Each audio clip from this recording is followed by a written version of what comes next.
मत आपण एकालाच देतो ना, 10 लोकांना नाही देत. तर एकाला कोणाला तो देतो माणूस, त्याला असं वाटतो ना हा मला जवळचा आहे, लागल्यावर हा थोडीफार माझी मदत इलेक्शन नंतर पण करेल. तर हा ते त्यांना माहीत असतो ना. म्हणजे 3 लोकांकडून घेतलं, 3 लोकांना आपण त्याच्या जे काय केलं ते 3 लोकांनंतर केलं. हे सगळं केल्यानंतर पण शेवटी तो चौथ्याला त्यालाच वोट देतो जो त्याला असं वाटतो का हा जिंकेल, नाही तर जिंकल्यानंतर माझी मदत तरी करेल, माझा जवळचा आहे. तर आपला जो हा मुद्दा आहे ना, हे जर कोणी ऐकलं तर तो काय करणार, निश्चित बाबा ठीक आहे तुम्ही जे कोणाकडून जे काय हे करायचं ते करायचं सगळं करून घ्या, पण मला या झोपडपट्टीतून कोण काढणार, मला या गरिबीतून कोण काढणार. गोरगरीब जेवढे आहेत त्यांच्यासाठी मताधिकार हे एक मोठी शक्ती दिली. ती मताधिकारची शक्ती जेव्हा आपल्याकडे आली तेव्हा पण कुठेतरी आपल्या हातात काहीतरी ताकद आली आणि ज्या लोकांना आपण निवडलं ते आपल्यासाठी काहीतरी करू लागलं. पण आता ती शक्ती कुठेतरी कमी पडत आहे आणि ती शक्ती अजून वाढली पाहिजे. म्हणून राईट टू रिकॉल पार्टीतर्फे ज्याचे मनोजभाई जे कॅन्डिडेट आहेत त्या पार्टीने लोकांसाठी ही शक्ती अजून वाढवून देण्यासाठी काही कायदे असे आणले. बाबासाहेबांनी जसे आपलं संविधान मांडलं आणि त्या संविधान मांडल्यानंतर आपल्या हातात शक्ती आली, तशीच आपली शक्ती आता या कायद्याने अजून वाढेल असे कायदे आपण काहीतरी सांगण्याचा इकडे प्रयत्न करतो. तर ते कायद्यामध्ये काय आहे, सर्वात पहिले आहे ती वोट वापसीची प्रक्रिया. वोट वापसी म्हणजे ज्यांना आपण निवडून काढतो, ज्यांना आपण मत देतो, ते मत दिल्यानंतर जे खुर्चीवर बसले ते 5 वर्षासाठी त्यांच्याकडे पॉवर येते आणि ते पॉवर आपल्या सदुपयोगासाठी, नागरिकांच्या सदुपयोगासाठी त्यांनी केली पाहिजे. तसं ते करत नाही. ते काय करतात, ते मताधिकार आपण जो आपला मताधिकारचा वापर करतो ते मताधिकारने त्यांना निवडून काढतो, त्या खुर्चीवर बसल्यानंतर ते गैरवापर करतात, लोकांना विसरून जातात, भ्रष्टाचार करतात, हे सगळं आपण बघतो. तर याचं समाधान काय, परमनंट समाधान हे आहे का आपल्याला जो आपला मताधिकार आहे ते मताधिकार बदलता आला पाहिजे. आपल्याला जे आपण मत दिलं आहे ते मत दिल्यानंतर जर आपल्याला असं वाटत आहे ज्यांना आपण निवडून काढलं आहे ते लोक व्यवस्थित काम करत नाही आहेत तर आपण त्यांच्याकडून आपला मत परत घेता आला पाहिजे आणि ते मत परत घेऊन दुसऱ्याला देता आला पाहिजे. त्यांचे मत परत जातील, खाली कमी होत जातील. जसं आपण त्याच्याकडून मत घेऊ काय होईल, एक ट्रान्सपरंट वेबसाईट असेल. एक वेबसाईट म्हणजे कम्प्युटरमध्ये तहसीलदार ऑफिसमध्ये जाऊन आपण अशी हे बोर्ड वापसी पासबुक घेऊन जातो. तिकडे जाऊन तहसीलदारला बोलणार बाबा आम्हाला जे नगरसेवक आहे किंवा आमचा आमदार आहे, खासदार आहे, राज्याचे मंत्री आहेत, मुख्यमंत्री आहे, केंद्राचे मंत्री आहे, पंतप्रधान आहे किंवा जिल्ह्याचा SP आहे. पोलीसचा पण आपल्यावर फुल प्रेशर असतो, पोलीसचा भ्रष्टाचार पण भरपूर आहे. तर जिल्हा SP काय आपला ऐकत नाही, पोलीसवाले आपले ऐकत नाही. काय ऐकत नाही का बाबा जो पोलीसचा SP आहे त्याला तिकडे कोणी बसवलं आहे, कमिशनरला कोणी बसवलं आहे, कमिशनरला बसवलं आहे मंत्रीला कोणी बसवलं आहे, मुख्यमंत्रीला कोणी बसवलं आहे, आमदारनी, आणि आमदारला कोणी बसवलं आहे, आपण बसवलं आहे, आपल्या मताने बसवलं आहे. तर आपण आता काय करायचं, ही जी सिस्टम आहे त्या सिस्टममध्ये ही जी व्यवस्था आहे ती व्यवस्थामध्ये काय असतं की आपण नगरसेवक निवडतो, ग्रामपंचायत सदस्य निवडतो, आपण जो आहे तो आमदार निवडतो, खासदार निवडतो. आपली ही जी व्यवस्था आहे त्याच्यामध्ये आपण जिल्ह्याचा जो पोलीस SP आहे किंवा कमिशनर आहे त्याची खुर्ची डायरेक्ट आपण नागरिकच बदलला. म्हणजे मुंबईचा जर कमिशनर आहे तर मुंबईचा कमिशनर जर व्यवस्थित काम नाही करत आहे तर मुंबईचे कमिशनरसाठी कोणी पोलीस डिपार्टमेंटला कुठलाही चांगला नवीन मुलगा असेल त्याला काहीतरी चांगला करायचं असेल तो इलेक्शनमध्ये पण आणि मला तुम्ही इकडचा कमिशनर करा किंवा पोलीसच्या भ्रष्टाचाराविरुद्ध, जसं आता मनोजभाई भ्रष्टाचाराच्या विरोधात लढत आहे तसंच पोलीसच्या भ्रष्टाचाराच्या विरोधात कोणी उभं राहिलं तर असा सुशिक्षित आहे, पोलीसच्या भ्रष्टाचाराच्या विरोधात लढत आहे असं कुठल्याही सामान्य नागरिकाला आपण ही वोट वापसी पासबुकद्वारे जाऊन आपला समर्थन व्यक्त करू शकतो का या नागरिकाला जिल्ह्याचा SP करा, कमिशनर करा. आणि जर जिल्ह्याचा SP कमिशनर जर आपण केला तर तो जाऊन जी जिल्ह्याची पब्लिक आहे त्याची 51% वोटर असते. म्हणजे लोकशाही काय म्हणते, जास्त लोक जे बोलतात ते करा. मग आपला मत कोणी घेत नाही ना 5 वर्षाच्या मध्ये, तर आपण काय आपलं मत मांडण्याची आपल्याला ताकद येईल, होकार देणार बाबा हा माणूस मला जिल्हा SP म्हणून पाहिजे, हा माणूस मला नगरसेवक म्हणून पाहिजे 5 वर्षाच्या मध्ये, आणि मला हा माणूस नगरसेवक म्हणून पाहिजे, मला हा माणूस आमदार म्हणून पाहिजे. आता जो आहे तो नाही पटत आहे मला, मग आता मला खासदार म्हणून पाहिजे, हा मला मुख्यमंत्री म्हणून पाहिजे, हा मंत्री म्हणून पाहिजे, शिक्षा मंत्री हा नाही मला हा पाहिजे. तर आपण 5 वर्षाच्या मध्ये कोणालाही बदली करण्यासाठी होकार किंवा नाकार देऊ शकतो. आणि त्यासाठी काय प्रक्रिया, ही वोट वापसी पासबुक घेऊन जायची कुठे तहसीलदार ऑफिसला, तिकडे 3 रुपये भरायचे. BPL आहे, तो गरीब आहे, तो 1 रुपया भरणार, तो जाऊन बोलणार नगरसेवकची खुर्ची बदली करा, मला याच्या ठिकाणी याचा बसवा, किंवा आमदार, खासदार, जिल्हा SP कोणाची खुर्ची आम्हाला बदली करायची तर त्याची खुर्ची बदली करा, त्या ठिकाणी यायला पाहिजे. म्हणजे बाबासाहेबांनी जे आपला अधिकार दिलाय त्याचा वाढ आता झाला पाहिजे, कारण भ्रष्टाचाराची वाढ झाली आहे. पहिले लोक एवढे भ्रष्टाचारी नव्हते, आता लोकांचे भ्रष्टाचार एवढा वाढला आहे की त्यासाठी आपल्याला आपला जो अधिकार आहे तो अधिकार वाढला पाहिजे. ती आपली जी शक्ती होती वोटिंग शक्ती, ती वोटिंग शक्तीच्या बरोबर आपल्याला आपले वोट बदलण्याची शक्ती पण आता भेटली पाहिजे. त्यासाठी आपल्याला हे कायदे करायचे. त्याच्यामध्ये काय करणार, ही वोट वापसी पासबुकचा वापर करून आपण आपल्या तहसीलदार ऑफिसमध्ये जाऊन आपला जो मत आहे तो बदली करू शकतो. ते बोलणार बाबा 3 रुपये घ्या, ही वोट वापसी पासबुक घ्या आणि हे याच्यावर लिहा, याच्यावर तुमचं नाव, तुमचं वोटर ID हे सगळं येणार, गव्हर्नमेंटचा शिक्का येणार आणि या शिक्क्यावर तुम्ही जाऊन बोलणार जिल्हा SP बदली करा, नगरसेवक बदली करा, आमदार, खासदार, मुख्यमंत्री, पंतप्रधान कोणाची खुर्ची बदली करायची ती बदली करा आणि माझ्याकडून 3 रुपये घ्या. आता समजा कोणाला जे आजचे मुलं आहे, आता तुम्हाला म्हटलं तुम्ही तहसीलदार ऑफिस जाणार ना, आता या ताईला म्हटलं तहसीलदार ऑफिस जाणार बाबा ना, मोबाईलतून काय होईल का घरी बसल्या बसल्या, तर दुसरं काय होणार, हे जे मोबाईल आहे त्या मोबाईल पण आपण आपलं मत बदली करू शकतो. आपला SIM कार्ड आहे तो आधार कार्ड बरोबर जोडला आहे, तर पैसे येतात जातात ना, पैसे येतात जातात का नाही, मोबाईलमधून पैसे येतात आणि जातात. मग आपला याच्याबरोबर वोटर ID पण जोडला जातो. वोटर ID जोडला गेला तर आपण घरी बसल्या बसल्या बोला हा नगरसेवक हा नाही तो, त्याची खुर्ची, आपला मत बदली झाला. आता एका वार्डाचे भरपूर लोकांनी बहुमतानी, जेवढे मतांनी तो नगरसेवक निवडून आलाय त्याच्यापेक्षा जास्त लोक बोलत आहेत यांना सोडून त्यांना बसवा. मग लोकशाही काय म्हणते, यांना खुर्ची सोडली पाहिजे. त्याशिवाय ते आपला कायदा असा म्हणतो, त्यावेळी मुख्यमंत्री त्यांना बोला बाबा तुला 7 दिवस आहे, 7 दिवसामध्ये स्वतः राजीनामा दे, नाहीतर मी तिकडे इलेक्शन अनाऊन्स करतो. तर आपल्या कायद्यामध्ये जिवरी पंचायतच्या कायद्यामध्ये त्याला वोट वापसीच्या प्रक्रियेतून त्याला ती खुर्ची सोडावी लागेल आणि परत इलेक्शन होतील आणि त्या इलेक्शनमध्ये आपण दुसऱ्यांना निवडून काढलं, यांना जेवढे मत भेटले होते त्याच्यापेक्षा जास्त मत यांना भेटले तर ते खुर्चीमध्ये जाऊन बसतील नगरसेवक बदली. असंच आमदार आहे, आता सध्या जो आमदार आहे निवडून आला आहे तो आमदार तिकडे बसला आहे, तो आमदारचे जेवढे मत आहेत त्याच्यापेक्षा 1% मत दुसऱ्याला भेटले पाहिजे. म्हणजे इलेक्शन संपला नाही संपला, 7 दिवस गेले तर आपल्याला ते विचारत नाही, पण 7 दिवसानंतर आपल्याला विचारायला फक्त ही वोट वापसी पासबुक असेल आणि 15 दिवसांनी नगरसेवक, आमदार, खासदार आपल्या घरी येतील. बाबा काय झालं, आमचं काय चुकलं असेल तर पहिले बोला, पहिले समर्थन ओढू नका. काय आमचं चुकलं असेल तर पहिले सांगा, फोन करून सांगा, आमचे लोक तुमच्याकडे येतील, त्यांना सांगा तुमची समस्या आमच्याकडे आली, आम्ही 8, 10 दिवस, 15 दिवसांनी त्याचं समाधान नाही केला, तेव्हा आमचं समर्थन परत घ्या, त्याचा अगोदर घेऊ नका. तर ही जी आहे ना वोट वापसी पासबुक ही आपल्याला मिळवायची आहे. तुम्ही म्हणून नायकाला निवडा, यांना निवडा, त्यांना निवडा, कोणाही निवडा, पण पावर तुमच्या हातात राहिली पाहिजे.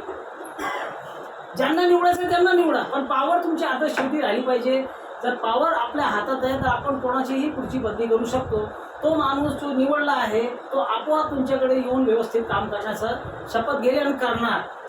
इलेक्शनच्या वेळी शपथ घेऊन करायचं, कारण त्यांची खुर्ची बदली करण्याचा अधिकार आपल्याला भेटेल ना.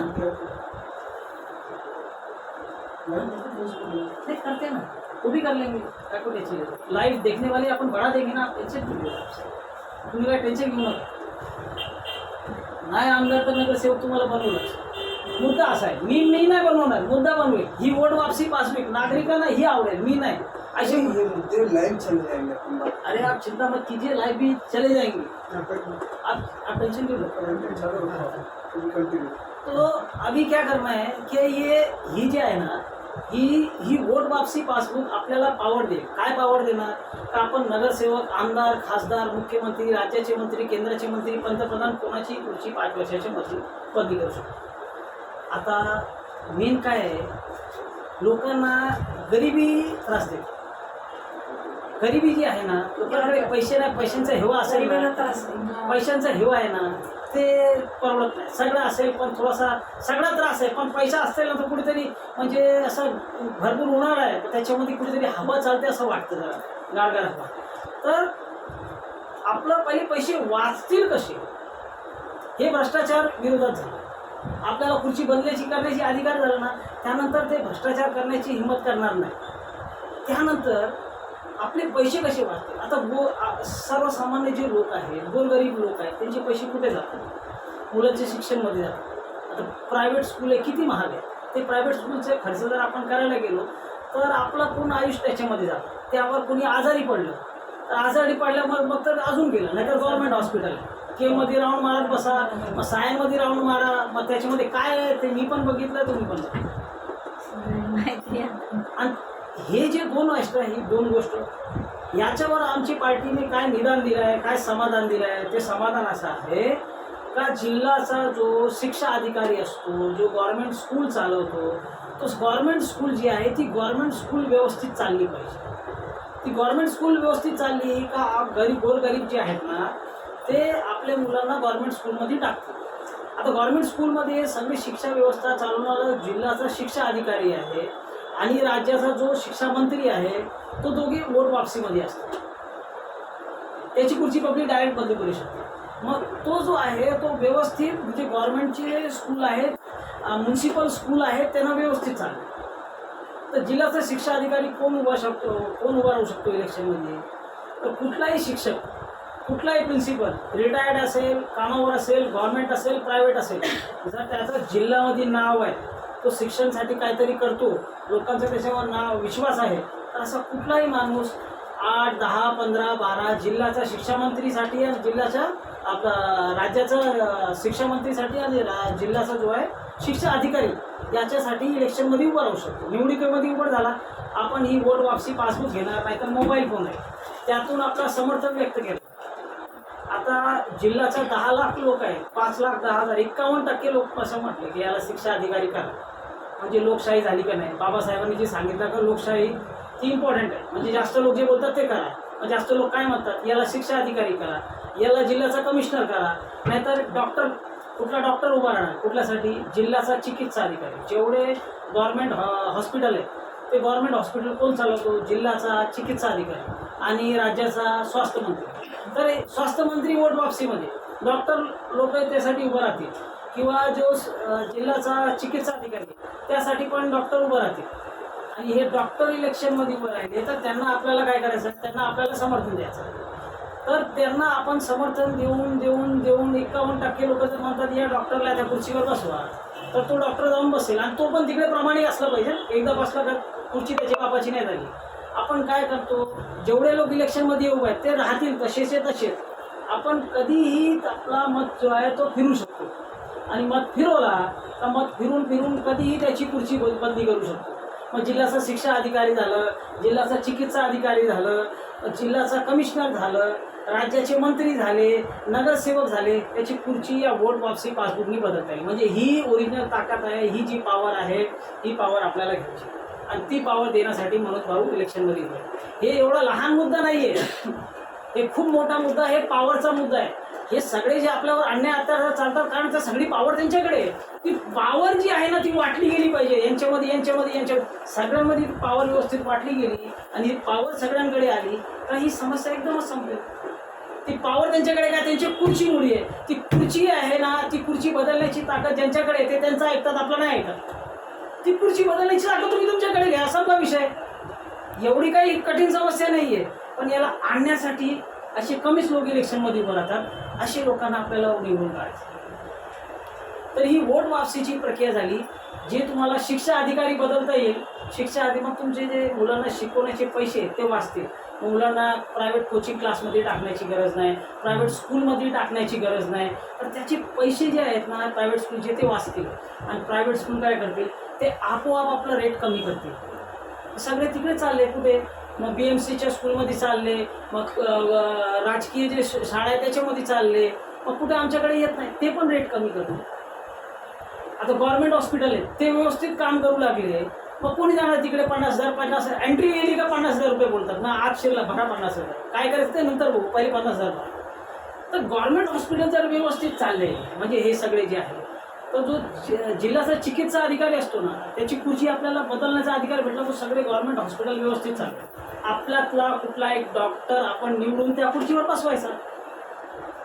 तो डॉक्टर जर तिकडे जाऊन बसला तर तो आपल्या लोकांना मदत करेल, आपल्या लोकांना लागलं ते हॉस्पिटलमध्ये सगळं पुरवेल. आणि करत असेल तर टिकणार, नाही करणार तर त्याची पण खुर्ची बदली करून दुसऱ्याला असतो. मग जिल्ह्याचा जो चिकित्सा अधिकारी, मग जिल्ह्याचा जज असतो, सगळे आता गुंड जे बघा ते बेलमध्ये बाहेरच आहेत. मग तू जज म्हणून काय करतो तिकडे? म्हणजे जो तुझा समोर आला त्याला 1 आठवडा 1 महिन्यामध्ये बेल दिली, तो बाहेर फिरतोय, मग फायदा काय? मग जिल्ह्याचा जो जज आहे त्यासाठी वकील उभे राहतील इलेक्शनसाठी, आणि त्या वकिलांना आपण आपलं समर्थन द्यायचं. काही झोप आली का? ही स्टोरी अशी आहे, झोप येते पण मजा पण येते. म्हणजे डोकं काय बोलतो झोपायचं नाही, आणि मन बोलतो झोप येते. झोपायचं नाही ना, याच्यात झोपायचं नाही. नाही झोपायचं नाही. जागून राहायचं. झोप. तर काय ना हे झोपलं तर ऐका ना, ऐका कसं काय बोलते ते समजणार काय? हा, तर याच्यामध्ये काय आहे ना, हा हे जो आहे ना जिल्ह्याचा जज, त्यासाठी वकील उभे राहतील इलेक्शनमध्ये, आणि वकील लोकांना समर्थन करायचं आणि त्याची खुर्ची बदली करायची. कामाचं एवढं समजलं ना का खुर्ची बदली करण्याचा अधिकार आपल्याकडे. मग तो वकील असो, मग तो जज असो, का चिकित्सा अधिकारी असो, का शिक्षा अधिकारी असो, तुमची जी झोपडपट्टीची समस्या आहे, ती झोपडपट्टीची समस्यामध्ये जो भ्रष्टाचार करण्याला आपला जो स्लम बोर्ड आहे, तो स्लम बोर्डचा अध्यक्ष जो असतो, ॲडमिनिस्ट्रेटर, CEO जो मेन आहे, त्याला वोट वापसीमध्ये आणण्यासाठी मनोज भाई काम करते. जे झोपडपट्टीचा रिहॅबिलिटेशन करतात, रिहॅबिलिटेशन म्हणजे पुनर्वसन करायचं ना झोपडपट्टीचा, त्याचा जो अधिकारी असतो तो भ्रष्ट झाल्याशिवाय हे भ्रष्टाचार होणार नाही जे चाललंय. तर तो भ्रष्टाचार कसा थांबला जाईल, तो स्लम रिहॅबिलिटेशन बोर्डचा जो हेड आहे, तो स्लम रिहॅबिलिटेशनचा बोर्डला आपण वोट वापसीमध्ये आलो. तुमचा या झोपडपट्टीतला कुठला माणूस तिकडे निवडून जर बसला तर तो भ्रष्टाचार करणार का? तुम्ही सांगा. आणि असं नाही का तिकडे जाऊन तो भ्रष्ट नाही होऊ शकत, होऊ शकतो, पण तुमच्याकडे ही पॉवर आहे. बाबा तू काम करतो तर कर, नाही तर जाऊ दे दुसरा बघू. आपल्याकडे याच्यामध्ये प्रॉब्लेम काय आहे की आपण कोणाची खुर्ची नाही बदली करू शकतो. मग तो स्लम रिहॅबिलिटेशन बोर्ड. त्याशिवाय मला एक सांगा, मुंबईमध्ये जागाची कमी आहे. आता तुम्ही इकडे झोपडपट्टीमध्ये असे राहता, पण विक्रोळी अंधेरीमध्ये बघितलं तर 13 कोटी स्क्वेअर फीट जागा एकच पैसेवाल्याची,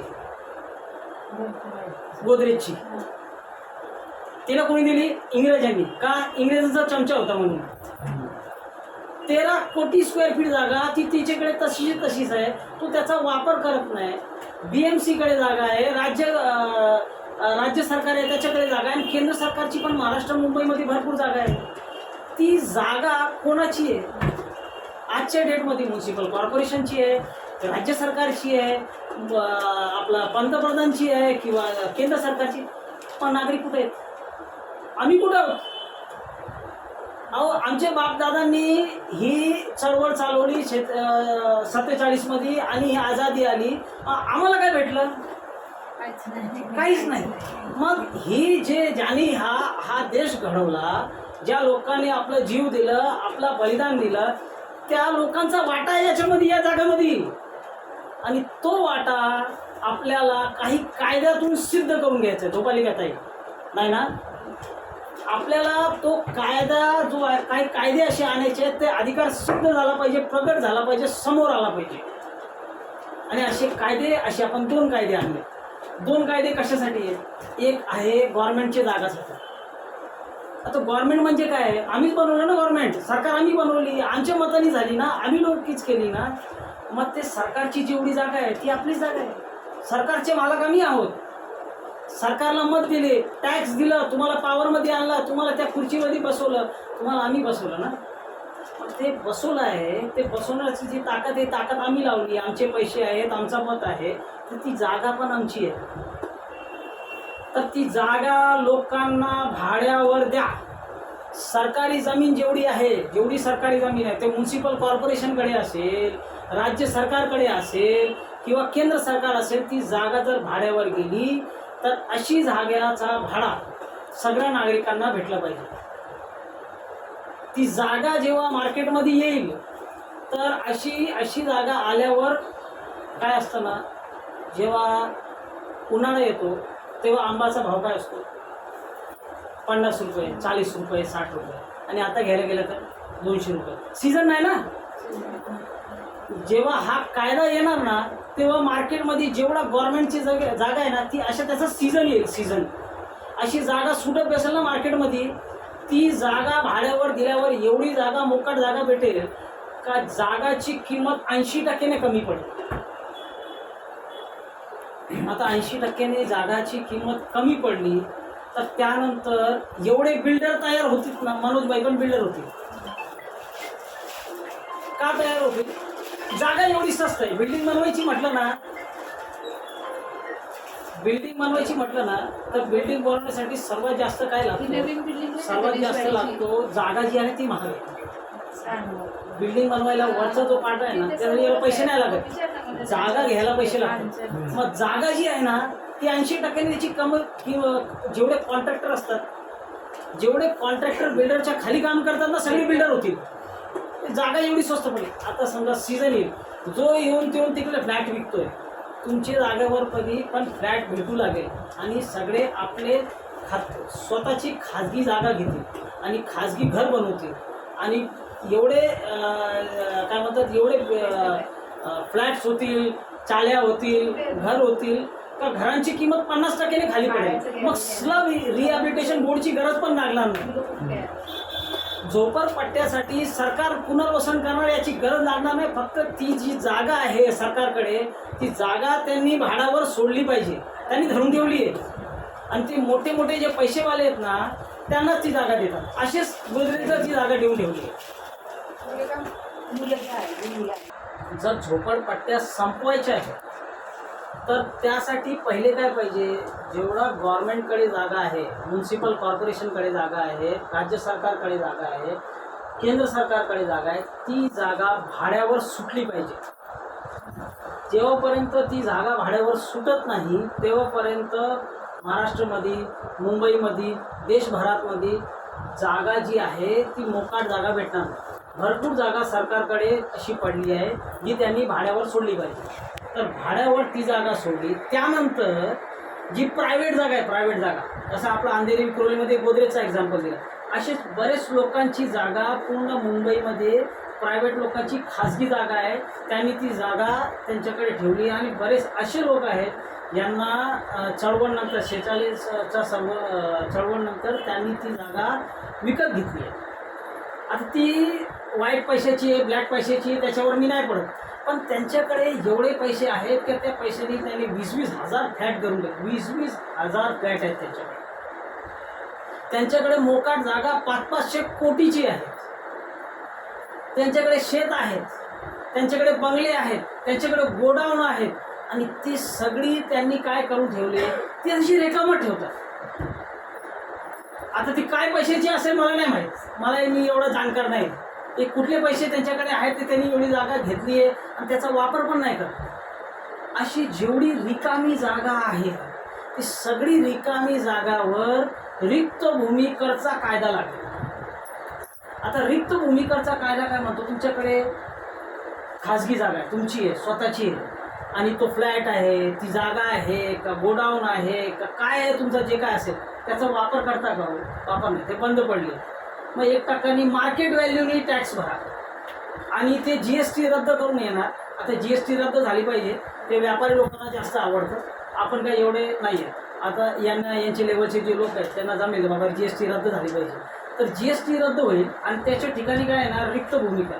आता हा जो रिक्त भूमी कर आहे तो रिक्त भूमी कर कशावर लागेल, ज्यांच्याकडे फुकट जागा बसली आहे ते जागाचा एकतर वापर कर, म्हणजे दे कोणाला भाड्यावर. आता भाड्यावर ज्याच्याकडे 20-20 हजार फ्लॅट आहे तो भाड्याने देऊ लागला, मग किती लोकांना, मग ते काय येणार, त्याला मी आता थोडा अगोदर बोललो होतो ना, सीझन येतो, मग सीझन येणार, खाजगी जागावाले आपली जागा भाड्यावर देतील, विकतील, नाहीतर स्वतः काहीतरी धंदा करतील, फ्लॅट बनवतील आणि त्याला विकतील. मग एवढे लोक फ्लॅट विकू लागले तर काय होणार, फ्लॅटची किंमत पडेल.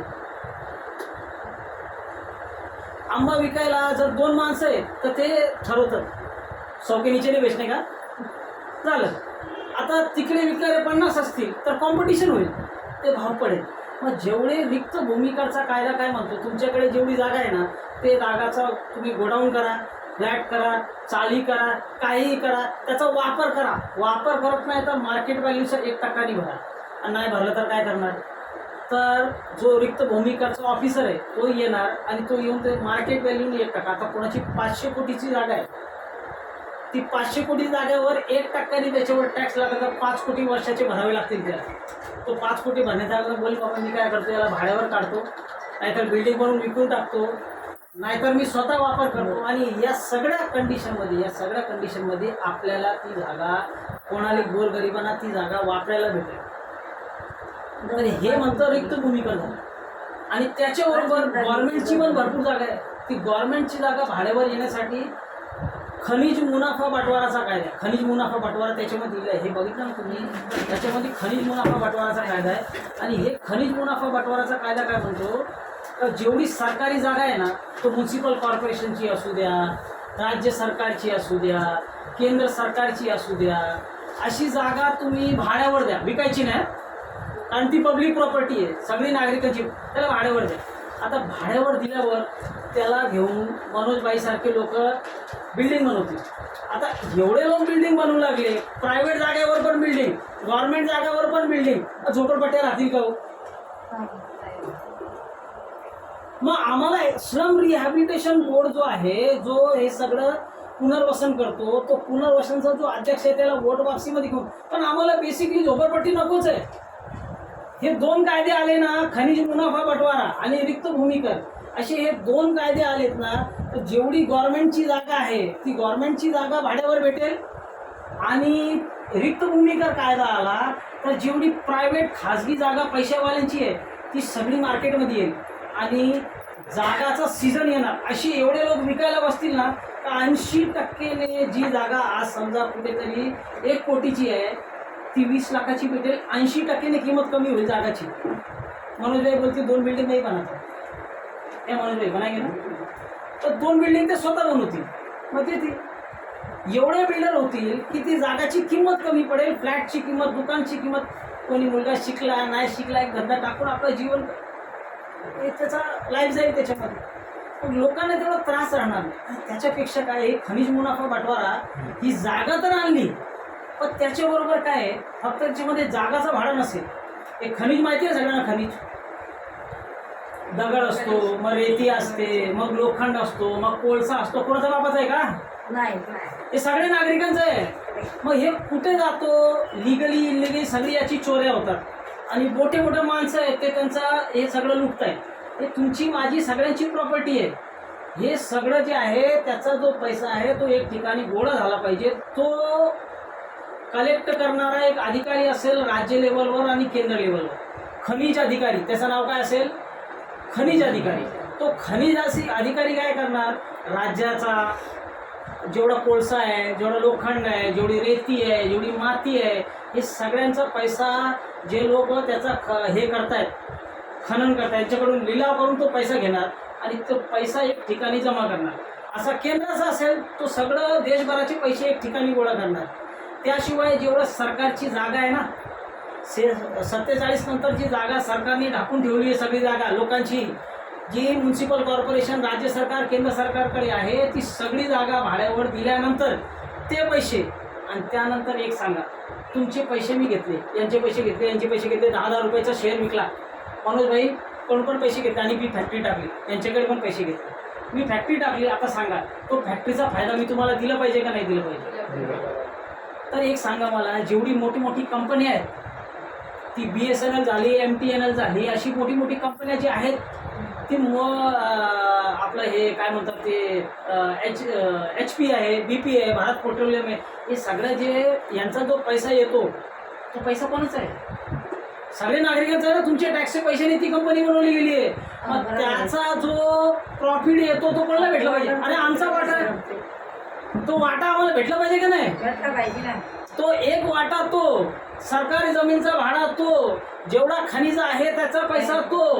आणि मग त्यानंतर 4G 5G असं स्पेक्ट्रम सोडतात ना, त्याचे पैसे येतात मोठे मोठे, लय मोठा अमाऊंट असतो तो आमच्या पैशाने टॅक्सची तुम्ही सॅटेलाईट वरती पाठवला ना, मग तो त्याचा तो प्रॉफिट येतो तो कोणाला देणार?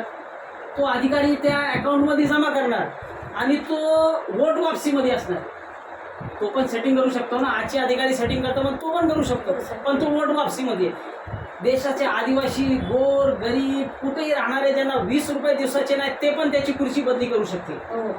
आणि असे गरीब नागरिक हे सगळं पैसा गोळा झाल्यानंतर सगळे देशभराचे नागरिकांमध्ये ते वाटप करतील आणि ते पैसे आमच्याप्रमाणे कमीत कमी 4,000 ते 6,000 रुपये प्रत्येक नागरिकाला. दादा 4,000 ते 6,000 रुपये, मी कुठली स्कीम नाही सांगत आहे, हे तुझे पैसे आहेत, हे तुझे जागाचे पैसे आहेत, तुझे खनिजचे पैसे आहेत, तुझे जो काय म्हणतात ते स्पेक्ट्रम आहे त्याचे पैसे आहेत, हे आपले पैसे आहेत. हे पैसे आपल्या अकाउंटमध्ये तो अधिकारी जो आहे तो टाकेल. 4,000 रुपये, 5,000 रुपये, 6,000 रुपये दर महिने जर प्रत्येक नागरिकाच्या अकाउंटमध्ये गेले, कोणी गरीब राहणार तो? नाही राहणार ना. आता मोदी बोलला होता टाकतो कुठे? नाही, मोदी वोट वापसीमध्ये नाहीये. नाही हो, मोदी वोट नहीं, देखो मोदी ने क्या बोला, वो उधर से पैसा तो देगा. हमने क्या बोला, ये कानून, ये पैसा मिलेगा. क्या है, इधर ही पैसा पड़ा है, उधर का तो जरूरत ही नहीं पड़ा. नहीं, एक मिनट. मोदी जो है ना वो एक बात बोला, हम एक कानून बोल रहे. हमने क्या बोला, खनिज का राज्य अधिकारी, केंद्र अधिकारी वोट वापसी में, तो वो आपको ये पैसा ये कानून आने के बाद देगा. तो आप कानून को लेके आओ, मोदी को मत लाओ, मेरे को भी मत लाओ, मनोज भाई को मत लाओ. जो ये कानून लेके आएगा उसको एक कानून लेके आओ. हमको एक कानून मांगता है, ये कानून आना मांगता है. खनिज अधिकारी वोट वापसी में होना मांगता है, वो पैसा आपके पास आएगा. बाकी और कोई तरीके से नहीं आएगा. मैं भी जीत के आ गया तो भी नहीं आएगा. मेरे को वोट मत दो. और जो आपको आप ये कानून लाओ, तो कानून लेके आने के लिए जो खड़ा है उसको समर्थन करो, बस बात खत्म हो गई. अभी कोई दूसरा खड़ा रहता है ना, अभी ये मनोज भाई के सामने जो खड़ा है, जो भी खड़ा है, वो अगर बोलता है नहीं कानून लाओ, चलो हम लोग सब उसके ऑफिस में जाके बैठेंगे, उसका पेमेंट बांटेंगे, बात खत्म. हमको मतलब नहीं मनोज भाई से, हमको मतलब नहीं किससे, हमको मतलब किससे, ये कानून कौन ला के देता है. देश कानून से चलता है, देश कानून से चलता है, ये सब चीज से चलता नहीं. ये आएगा वो तुम्हारा काम करेगा, मी तुमचा जवळचा, मी आता वाढदिवसाचा बर्थडे, नाही ते नाही. कायदा कुठला आणतो ते सांग. शेवटी कायदा कोण काय आणतो, कायदा आणतो का, तो ये सबका पैसा जब भी आएगा ना, तर खनिज मुनाफा बटवाराचा 4,000 ते 6,000 रुपये प्रत्येक नागरिकाला दर महिने तुमच्या खात्यात टाकणारा अधिकारीची खुर्ची तुम्ही बदली करू शकता, तेव्हाच तो तुम्हाला देईल. नाहीतर मी आताच सांगतो नाही देणार. म्हणून हां, मग हे आलं ना का 4 महिन्यामध्ये गरिबी संपेल. हे झोपडपट्टीचा फार वरचा इश्यू आहे. झोपडपट्टीच नाही, त्याच्या वरचे आपण जाणार भरपूर वर. तर खाजगी जागा कशी काय भेटेल? खाजगी जागा भेटणार जेव्हा आपण रिक्त भूमी आणणार. तर जागा तुझी खाली आहे ना, तो वापर करणार, नाही वापरतो मग 1% टॅक्स देणार. मग तो काय करणार, नाही टॅक्स नाही भरणार, एवढा टॅक्स नाही भरणार. मग काय करणार, भाड्यावर देतो. भाड्यावर आली मग बिल्डर देतो, पैसा मेरे को भाडे पे देतो. हे पोचणार तिकडे बोलणं बिल्डिंग बनवलं. आता असे एवढे बिल्डर होतील का विचार नका. मग सीजन येईल, इतना फ्लॅट आहे, इतना चाली आहे, क्या लोक आराम से घर मिळणार. झोपडपट्टी आपोआप संपेल, मग संपूर्णच जाईल. झोपडपट्टीचा इश्यू संपेल. झोपडपट्टीचा पुनर्वसन मग पुनर् जन्म चाललाय काय, म्हणजे मरायचं जगायचं तो विषय संपला. मग ते राहणारच नाही. हाँ, ये कानून के जरिए से अपन लोग जैसा भी अपन सब इधर यहाँ पर जितना झोपड़पट्टी दिख रहे हैं, सुभाष नगर डोंगरा पीछे आपका, हाँ, चाहे इधर भी था. अभी क्या किया, इधर बिल्डर ने स्कीम क्या लाया, सरकार से योजना आहे शिवशाही प्रकल्प. त्याच्यामध्ये काय, बाबा तुला मी 225 देना स्क्वायर फीट. वो तभी कोई GR बनता है, देने का कंपल्सरी मैंडेटरी है, घर के बदले घर. और एक कोई भी डॉक्यूमेंट, जन्म है तो डॉक्यूमेंट है, लाइट नहीं है तो पानी का कुछ भी है, तो घर देना था. अभी यहाँ पर अपने साथ क्या हुआ है, घर तो दे दिया, अब उसने एक्स्ट्रा घर बना दिया या एक्स्ट्रा आदमी को भर दिया. अभी वो लड़ाई के लिए हम लोग 7 साल से लड़ रहे हैं. तो आपको पता होगा 480 लोग, तुम्हाला माहिती असेल, तुम्हाला होगा 480 लोगों को नोटिस दिया था 2005-06 में.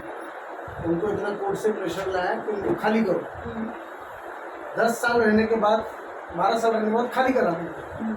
अभी खाली करा है तो उनमें से कुछ लोगों को साइड में बुला करके 9 लाख रुपये पकड़ो और जाओ, 9 लाख रुपये पकड़ो जाओ. तुम्ही नाही, पण तर बरोबर, मला बरोबर. हां, आमच्या इथे बरोबर. पण आता पाणी. ते त्यांची ड्राफ्टिंग जेव्हा मी वाचला हां. त्याच्यामध्ये लिहिलं बाबा मी मुंबईला राहणार नाही, माझी व्यवस्था नाही, मी मेंटेनन्स भरू शकत नाही, लाईट बिल एवढं आहे, हे एवढं आहे, ते एवढं आहे. म्हणजे त्याच्यामध्ये आपल्यासोबत बरोबरी म्हणजे चिटिंग झाली. ठीक आहे त्याच्यात. हा चुकी त्यांनी केली आणि आम्ही लोक जे होते आमचे लोक होते त्यांना पण धोका झाला ना. धोका झाला. त्याच्यानंतर आम्ही थांबवले तो आणि MIDC पर प्रेशर आया. वो MIDC में प्रेशर लाने के बाद फिर नेता लोग आने लगे, अपनी रोटी चमकाने लगे, नेतागिरी चमक। हम भी नेता तो तब थे नहीं, लेकिन अभी लड़ने के लिए तो नेता बनना ही पड़ेगा। तो नेतागिरी करने लगे तो अपने को कुछ ड्राफ्टिंग मालूम पड़ा क्या हो रहा है, क्यों हो रहा है। फिर अपने पर प्रेशर लाने लगे, भाई तुम बोलो मत झोपड़पट्टी वालों के लिए। मेरा कहने वाला इतना है, इतनी बिल्डिंग बनाई, आपको अपने हक, आज भी आप उस घर के आप मालिक नहीं हो, आप जिधर रहते हो आप मालिक नहीं हो। उन्होंने उसमें भी चालाकी क्या करी कि 10 साल बाद 15 साल बाद कभी BMC का नोटिस आएगा तो सबसे पहले तुम्हारी चिंता करने वाला वही बिल्डर आएगा जिसने आपको तोड़ के अभी तक वैसे ही छोड़ा है, फिर वापस से तोड़, फिर उसको लाओ फर्स्ट पार्टी। मतलब ये सब बहुत बड़ा क्राइम है। ऐसा है तो अपन लड़ रहे हैं, ये जो बिल्डिंग बनी अपने नाम पे हो, आप लोगों को मूल अधिकार मिले कि बाबा ये इतना 300 स्क्वायर फुट का, तो मैं मुंबई में मेरा 300 स्क्वायर फुट का मेरा अपना घर है, कभी इमरजेंसी पड़ा फाइल रखा, आप उससे पैसा ले सकते हैं, कभी पड़ा छुड़ा लिया, नहीं तो पूरा बेचना होता है जब भी फाइल रखते हैं। तो ये लड़ाई बहुत बड़ी लड़ रहे हैं। आज भी सुभाष नगर में चाहे पीछे लोग जो भी बिल्डर आ रहे हैं वो घुमा घुमा करके आप लोग देखो, तो पहले क्या बनाएंगे फिर फिजिकली करेंगे, फिर ये सब बहुत बड़ा क्राइम है। तो इसके लिए क्या है, राइट टू रिकॉल पार्टी का कैसा है कि अभी जब मैं 1 साल से स्टडी कर रहा हूँ तो मुझे लगा कि भाजपा, सेना, कांग्रेस कोई भी साथ नहीं देने वाली, क्योंकि वो सब नहीं। बड़े पेट के हैं, बड़े गेट के, उनका सब मामला खत्म है। अब तुम बोलते रहो, लड़ते रहो, उनको कुछ नहीं होगा। आप कोर्ट कचहरी में लंबी सुनवाई, हम कोर्ट का भी न्याय यहाँ दिला रहे हैं, कोई अधिकारी बदमाशी कर रहा है उसको भी यही न्याय मिल रहा है। तो कहने का मतलब अगर आज अगर कोई अच्छी सोच आई है तो उसका समर्थन करने के लिए हम लोग जमा हुए।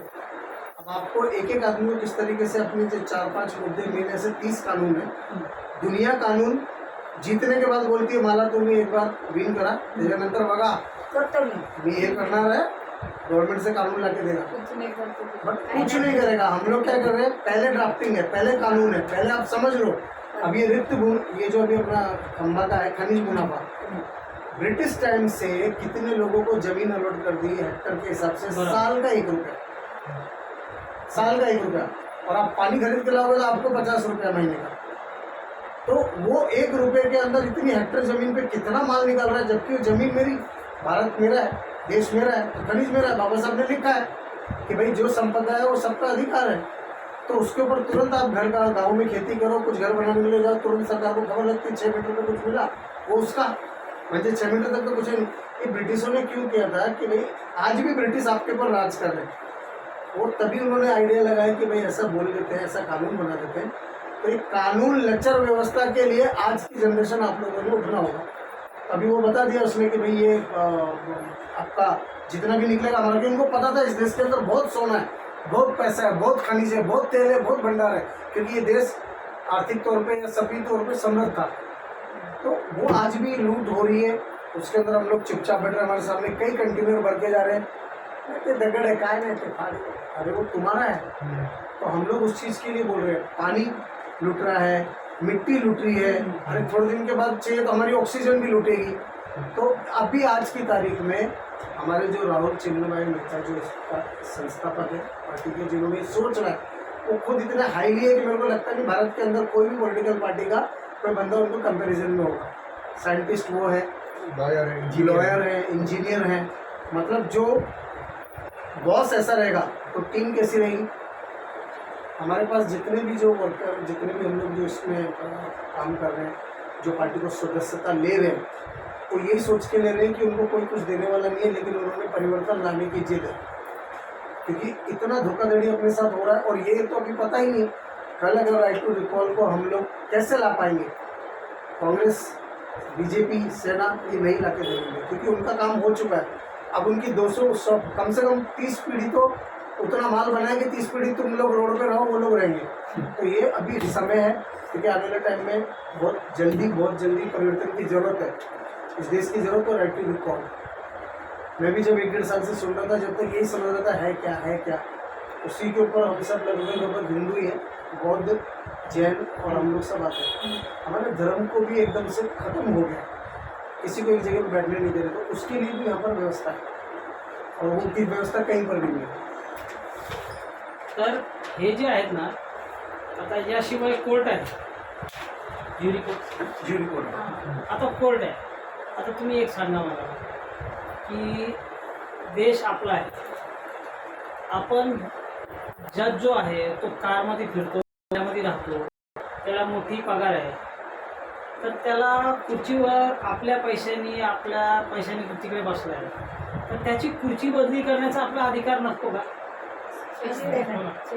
पाहिजे का नाही पाहिजे?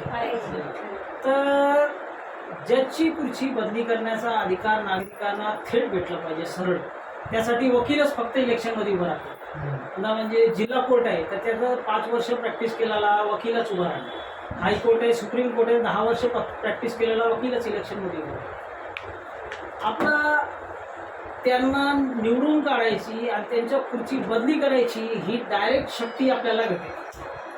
तर तो जज आहे तो, मग त्यानंतर पोलीस कमिशनर आहे तो, मग सरकारी वकील आहे तो, असे हे 3 लोक.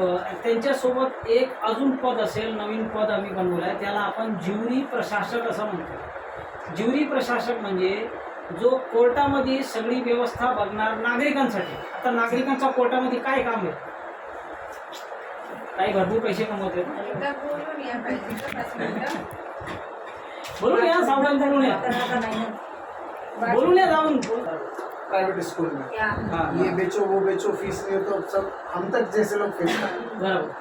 एक है अस्पताल, अस्पताल व्यवस्था में क्या है, आपको सरकारी में नहीं प्राइवेट में जाना, डिलीवरी है सरकारी में नहीं प्राइवेट में जाना, प्राइवेट में जाना तो 1000 बताता है उसमें, और आपको ये 3-4 व्यवस्थाओं में ही खत्म करने की पैसे योजना डाले है और लोगों कोशिश की। करते हैं, आप चाहे सोना बेचो, चाहे घर बेचो, चाहे बेटी का बेचो, कुछ भी करो, उनको उससे नहीं है।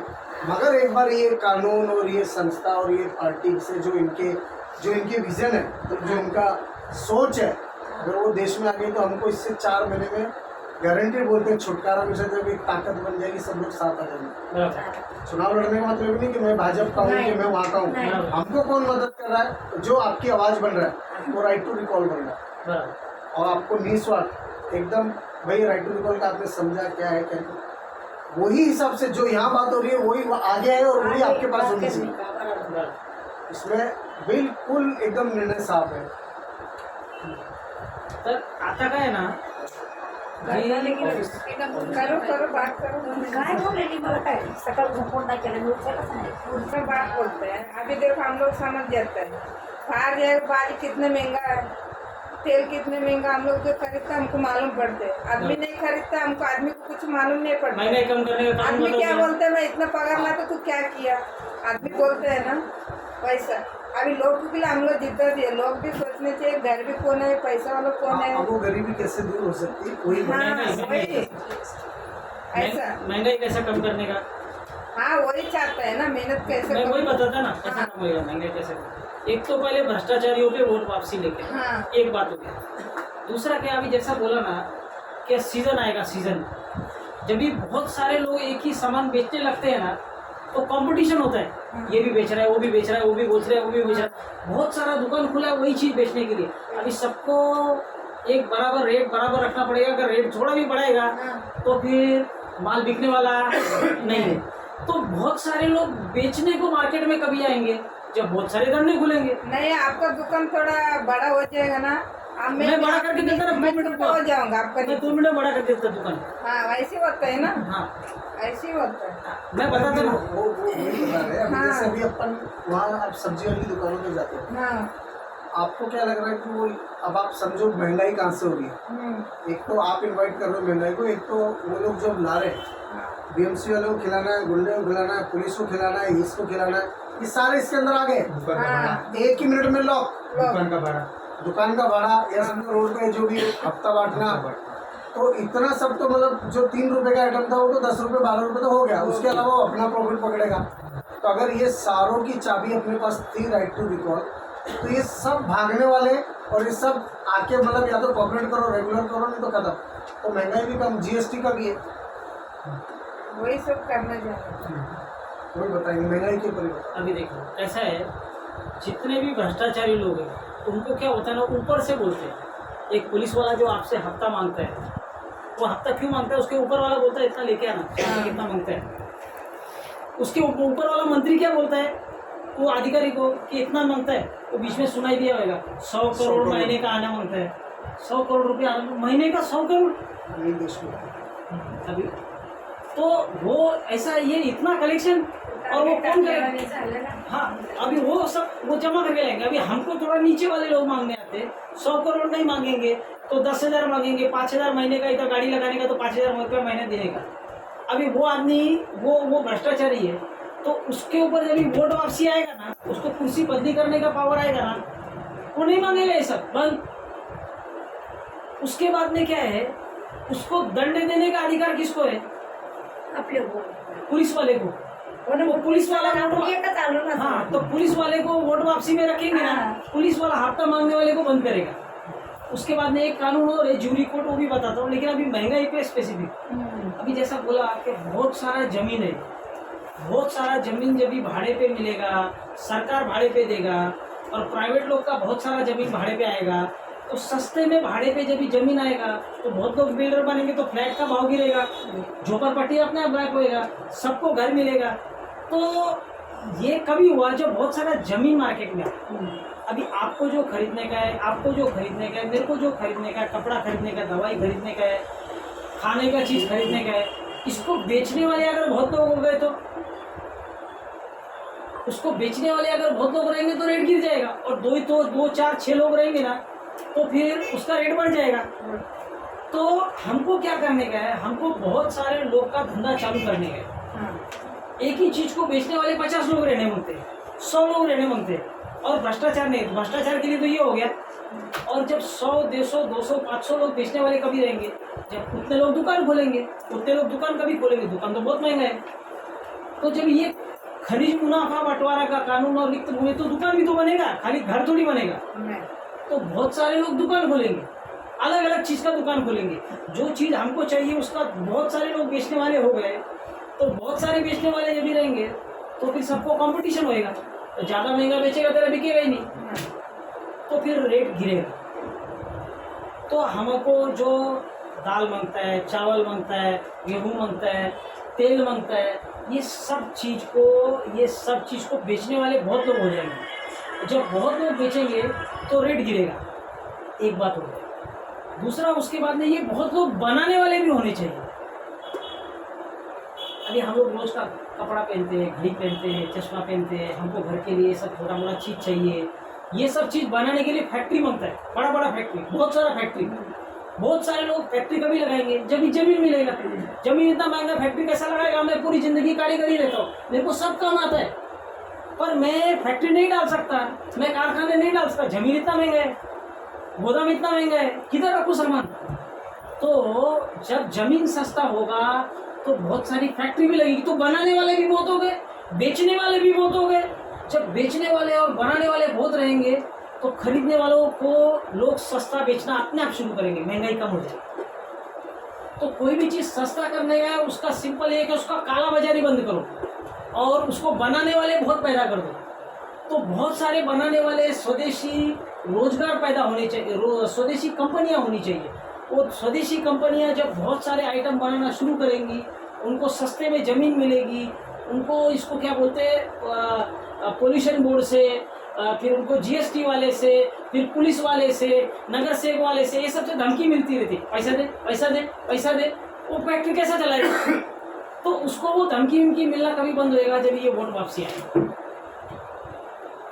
तो ये सब जब ही रहेगा ना तो बहुत सारी फैक्ट्री आएंगी, बहुत सारे बेचने वाले आएंगे, और अपने आप बहुत सारे जब बेचने वाले आएंगे तो रेट गिर जाए। तो ये सीधा नेचुरल तरीका है, ये एकदम ज्याला म्हणतात ना नैसर्गिक प्रोसेस आहे की किंमत कशी कमी करायची, आपोआप किंमत कमी होईल, कपड्यांची पण होईल, धान्याची पण होईल, घराची पण होईल। एकदा जागाची किंमत कमी झाली ना तर बाकी सगळ्यांची किंमत त्याच्या मागे हळूहळू पडते। मग फॅक्टऱ्या झाल्या पाहिजे मोठमोठ्या फॅक्टऱ्या कसं काय होतील, जेव्हा मोठमोठी जागा जी असेल ती रिक्त भूमीकरणामुळे आणि खनिज मुनाफामुळे ती जागा सरकारी जागा आणि खाजगी जागा मार्केटमध्ये सुसाट सुटेल. ह्या टाका कंपन्या, ह्या टाका तुम्ही गोदाम टाका याच्यामध्ये दुकानं खोला, याच्यामध्ये बिल्डिंग बनवा, ते आपोआप त्याची किंमत पडेल. मोठमोठी फॅक्टऱ्या लागतील. हा पण बनवतोय काच, तो पण बनवतोय काच, तो पण काच बनवतोय. एवढे लोक सिमेंट बनवत आहेत. मग जास्त लोक जर सिमेंट बनवायला मग हे फक्त अंबुजा LT याच्याकडून घेण्याची गरज नाही. इकडे आपल्या जिल्ह्यामध्ये 10 फॅक्टऱ्या होतील. मग 10 फॅक्टऱ्या सिमेंटची झाली, मग आपल्याला त्यांना किंमत नाही का भरावी लागेल. 350 रुपये जो सिमेंट भेटतोय मग आपल्याला 200, 250, 250, 100, मग आपण आपल्या घर स्वतःच बनवू. आता तेच कंपन्या मोठ्या करायला दुसऱ्या जाऊ देत नाही पुढे, तर कसं काय करणार? ही वोट वापसी असेल ना, ती कधी येणार ती? जेव्हा तुम्ही असे लोक जे इलेक्शन मध्ये त्यांचे कार्यकर्ते पहिले आम्हाला पाहिजे तेव्हा मग ते असं नाही, बनवणार. असं नाही. देशभरात 1000 कार्यकर्ते याच्यावर काम करत आहेत. अभी लाखों कार्यकर्ता इसमें जुड़े हुए हैं और स्वेच्छा से आप सॉफ्टवेयर है, CA है, हे स्वतः हे सिव्हिल इंजिनियर आहेत. मी जे आहे शिक्षक आहे. आणि आपले ते आत बसले जेवढे कार्यकर्ते आहेत ना, ते स्वतःचे पैसे कमवतात. जे रिकामा टाइम आहे त्याच्यामध्ये काम करतात. देखो पार्टी फंड नहीं स्वतःचे म्हणजे बदलाव लाना है. अभी इतना बोल रहे हैं बाबासाहेबांना ते तर केले ना, पुढे तेच द्या कार्य केलं, तेच केलं. म्हणून. माझं उसके सांगणं ऊपर तेच लोगों ने केलं. कानून चेंज करते गए ना, इम्प्लीमेंट करते बोला कानून बदल क्या. अगर उनका ही कानून दे दिया होता, उन्हीं के संविधान को ठीक ढंग से पेश किया होता ते आता तो देश संविधान में कभी सगळं बंद गरीबी करायच्या मागे लागलेत ना सगळे. गरीबी नहीं वो अलग विषय है. संविधान को कोई बंद नहीं कर सकता, लेकिन उसमें से कॉलम छट नहीं करके गरीब कैसे गरीब रहे और अमीर कैसे अमीर रहे उसी के ऊपर चल रहा है. और पुलिस वाला आता है काटने को, उसका क्या लेना देना है. झोपड़पट्टी में कोई दुकान लगा रहा है उससे वसूल रहा है उसे. सारी चीजों का जवाब वोट वापसी. और वोट वापसी के लिए पिछले कई सालों से संघर्ष कर रहे हैं राइट टू रिकॉल पार्टी वही संघर्ष कर रही है जो अब इस देश की जरूरत है. अभी तक तो कोई बात ही नहीं करता था. अभी मेरे को लगता है 6 महीने के अंदर बड़े बड़े लोग बोलने लगे राइट टू रिकॉल चाहिए. अब लारा कौन है, इसके संस्थापक कौन है, क्यों उनके दिमाग में ये सोच आई, उसको कुछ कमी नहीं पड़ी, इतने बड़े हैं वो, लेकिन फिर भी वो जनहित के बारे में सोचे. तो ये क्योंकि आज मैं भाजपा का मैं खुद हूँ, मैं मोदी भक्त हूँ, मैं बीजेपी को बहुत लाइक करता हूँ, लेकिन आज मुझे समझ में आ रहा है कि अभी तक मैं जितना भी काम कर रहा था, जितना भी राजनीति की वो सब नगण्य खत्म है. अपना टाइम वेस्ट कर रहा था. लेकिन अगर मैं इसके अंदर साल भर दूंगा तो मैं कम से कम 5000 लोगों का कल्याण कर पाऊंगा. मेरे को ऐसा इसके ऊपर भरोसा है.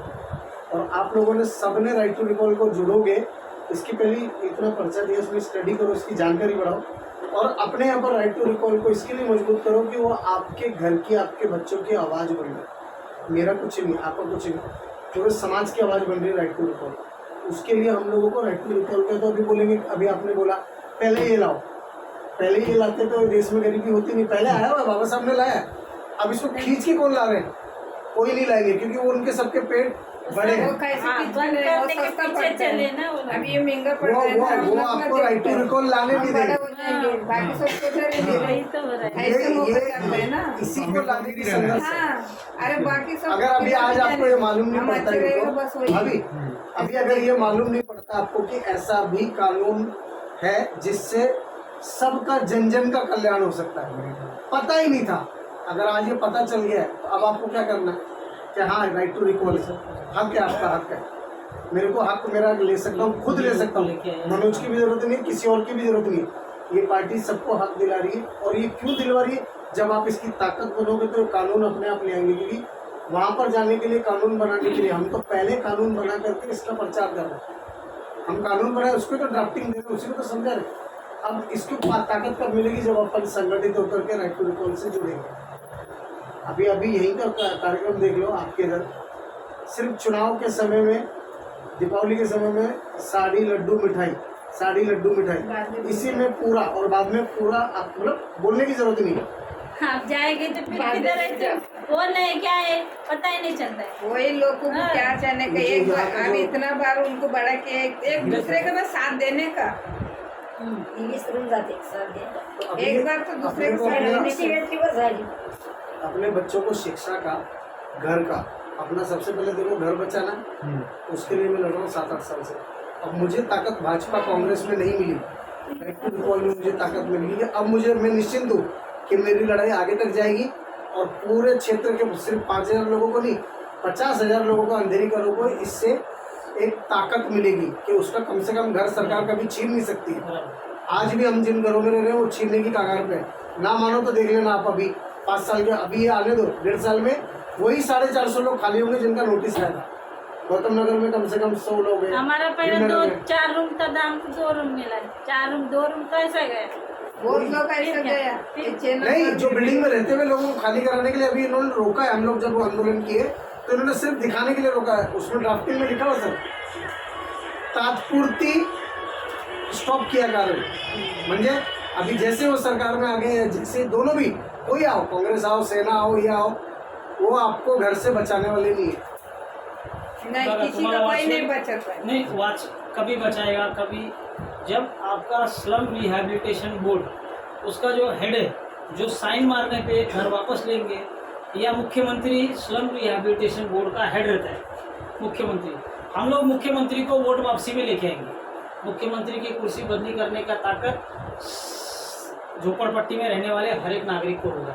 उसके बाद में अगर उनके अंदर ताकत है तो आपका घर खाली करके दिखाएगा। और आपको एक बहुत बड़ी बात बताता हूँ, अब लोकल स्तर पे बात करते हैं। सर आए इतना, हम लोग 8-10 दिन से लगे हुए हैं, अभी तो निशान मुकान सब बाकी। इरादे तो कम नहीं हो, इरादे तो हमको मालूम पड़ गया हमको करना क्या है। निशान आता रहा देखेंगे, हाँ, राइट टू रिकॉल को लाना है, कल सैंपल मिलेगा, क्या करना है बात की बात है। अगर हम इनके साथ जुड़े हैं ना तो 100% हमारी ताकत बढ़ रही है।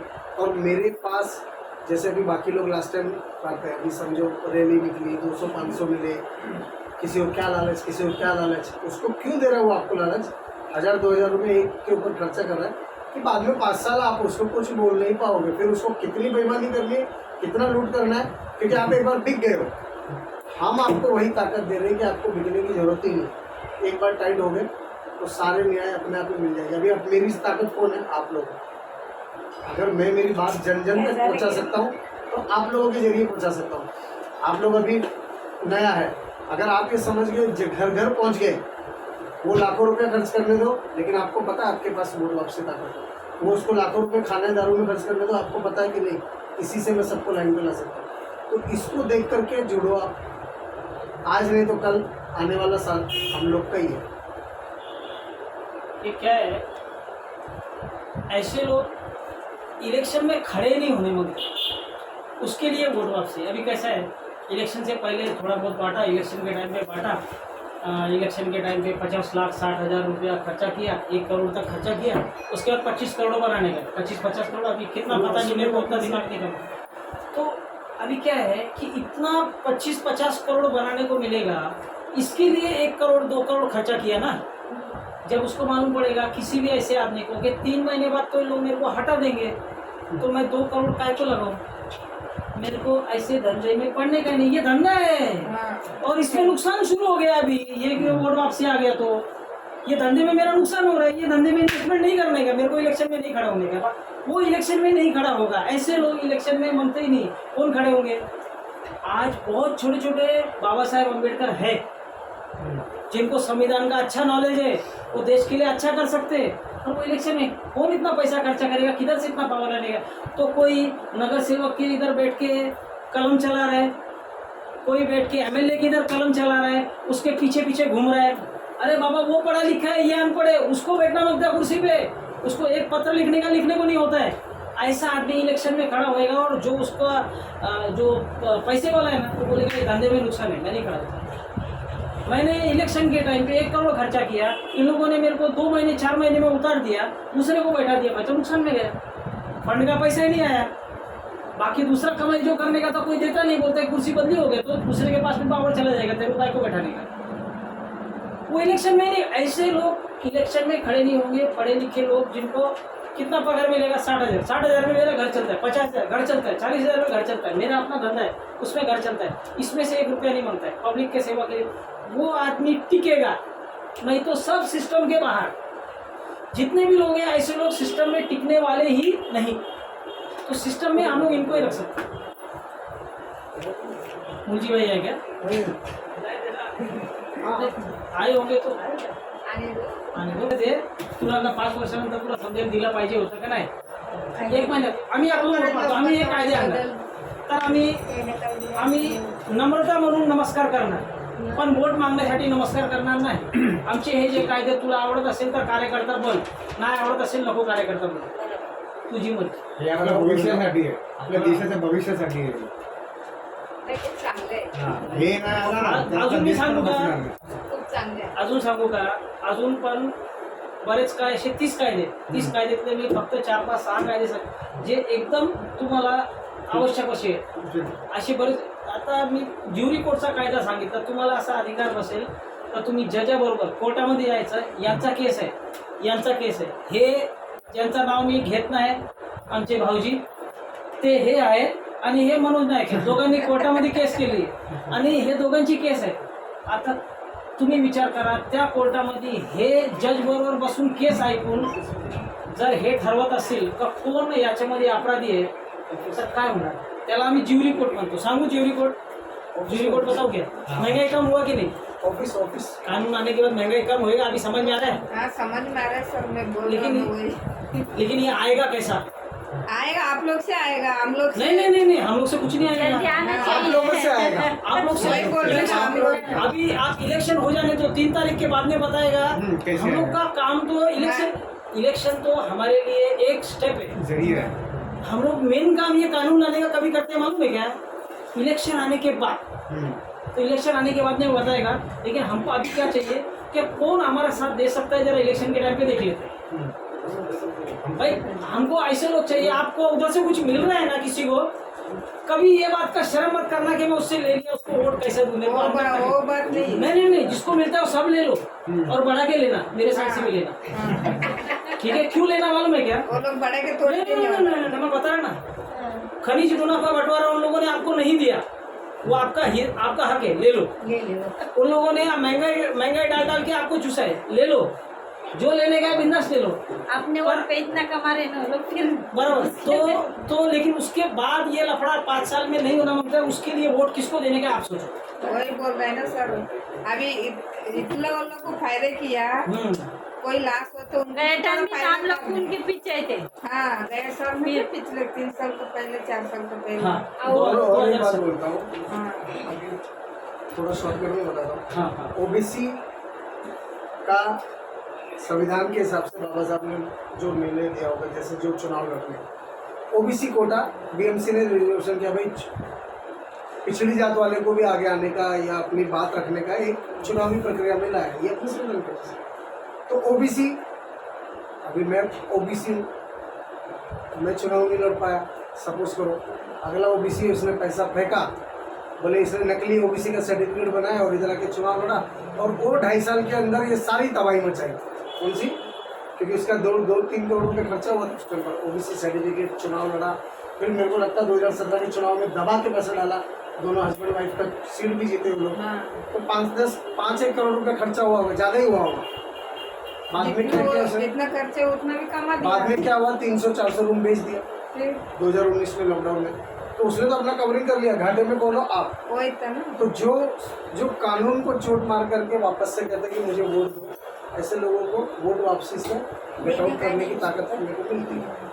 उसको कड़ा नहीं करने का आएगा तो मुझे मतलब आप सोचो ना, वो कौन है, क्या है, कैसा है, सब समझो. पता चला हम लोग को सब मालूम है. म्हणजे नाही, मी तर प्रमाणिक बोलतो, तो कोण आहे तर तुम्हाला माहिती आहे. पण आगे ऐसा वापस से ना हो. झोपडपट्टीमध्ये प्रचारासाठी तुम्ही काय मदत करू शकता? आम्हाला काही लोक माहिती आहे. मी तिकडे शिरण्यासाठी रेडी आहे. शिरून तिकडे आपण हे लोकांना हे कायदे थोड्यामध्ये सांगू आणि तिकडे आपण याचा प्रचार करू. येऊ ना. येऊ तुमच्या पाठीमागे. तुमच्या पाठीमागे येऊ. तुम्ही बोलू. सांगा त्यांना ह्याच्यावरून पण मनोज सांगा. भाई अंगवस्थ हम्म. बस और कुछ नहीं चाहिए. अपने पास मुद्दे ऐसे हो जाएगा काम. तुम्हाला पूर्ण support करू आम्ही. संपूर्ण असल्यावर कोई देखो हमारे पास हे कोणाचं नाव घेतील हे कायदा तर सर्वात पहिले त्यांचं नाव काय ते लिहितात माहिती का? राहुल चिमनभाई मेहता खंबा, खनिज मुनाफा बंटवारा. हे सगळ्यांना सांगतात असं लिहा आणि मी पण- माझं नाव फेसबुकवर चेक केलं काय, अमित उपाध्याय वोट वापसी सीएम. मुख्यमंत्रीला वोट वापसीमध्ये आला आणि लॉकडाऊन कधीचा कधी संपला असता. अरे गोरगरिबांना मारून टाकला लॉकडाऊन टाकून. किती हालत काय भरपूर हाल झाले. काम धंदा नाही. देव देव. सुसाईड केलं, आत्महत्या केली किती लोकांनी. आम्ही त्याच्यावर एकच निदान दिला, वोट वापसी मुख्यमंत्री. कारण की है ना घर तुमच्याकडे में बैठ बैठ के लाइट बिल इतना बढ़ा दिया पूछो मत. इन्कम कुछ नहीं. इनकम कुछ नहीं. हाँ तो लाइट बिल तो माफ करना चाहिए ना. घर में बैठ के क्या आणि बोलते आहे, लेकिन कोई भी माफ करणार हाँ? बोलले की माफ करणार 1 महिन्याचं. काम माफ किया. केलं माफ. एक माफ नहीं आता माफ और एक नहीं. छोटा सा बात बताता हूँ. हाँ. आप चेक करो, ये लोग हैं सब पढ़ते हैं. America, Brazil, Canada, England, France, जो भी डेवलप्ड कंट्रियाँ, डेवलप्ड, उधर कोई सोशल क्राइम नहीं है. मतलब कम से कम देश को तो कोई नहीं लूट रहा है. अगर लूट रहा है तो आप 10 लोग बैठ करके इमीडिएटली, उसको पता है कि ये 10 लोग मेरे को कभी भी फंदे पर लटका देना हाँ. जूरी कोर्ट पे. हाँ. तो आज ये यहाँ पर नहीं है. उसी की वजह से सारी ये सब चल रही है. आना चाहिए आगे. तो अब क्योंकि इस देश को जरूरत है, अब बोलना चालू करेंगे, लिखना चालू करेंगे, जुड़ना चालू करेंगे तो आप आएंगे. हम लोग हर 5 तारीख को नागरिक कर्तव्य दिवस के तौर पे बनाते हैं. मतलब हमने नहीं किए देश में. तो इसमें क्या है, अपनी मांग, जैसे आज अपन ने डिसाइड किया कि नहीं हमारे यहाँ पर इस तरीके का, तो एक पोस्ट कार्ड अपना 15 पैसे का, ये जो भी 25 पैसे का, ये एक पोस्ट कार्ड 5 तारीख को हम लोग अपनी मांग लिख के टू CM, टू PM या जो भी हमारे मुद्दे हैं वो इसके ऊपर बैठ करके उसमें लिख करके और अपन पोस्ट करते हैं. ये सीधा जाता है. बाकी कुछ वो मेल नहीं देखेगा, PM को नहीं देखेगा, लेकिन ये पोस्ट कार्ड की बहुत वैल्यू है क्योंकि उन्होंने पोस्ट कार्ड व्यवस्था फिर से जनरेट करी है. तो आज हर 5 तारीख को हमारी तरफ से इसे हमारा राइट टू रिकॉल की तरफ से इतने पोस्ट कार्ड जाते हैं. तो उनको एक बार सोचने पर मजबूर हुआ कि उसकी एंट्री है, इन्होंने भेजा, इन्होंने भेजा, इन्होंने भेजा. अरे अंधेरी MIDC में इतना क्यों पोस्ट कार्ड आया, क्या समस्या है इनकी, उसको कुछ तो चेतना आ जाएगी. और अगर चेतना आ जाएगी तो फिर आप लोगों के पास पावर आ जाएगी. तो ये 5 तारीख को हम लोग नागरिक कर्तव्य दिवस मनाएंगे.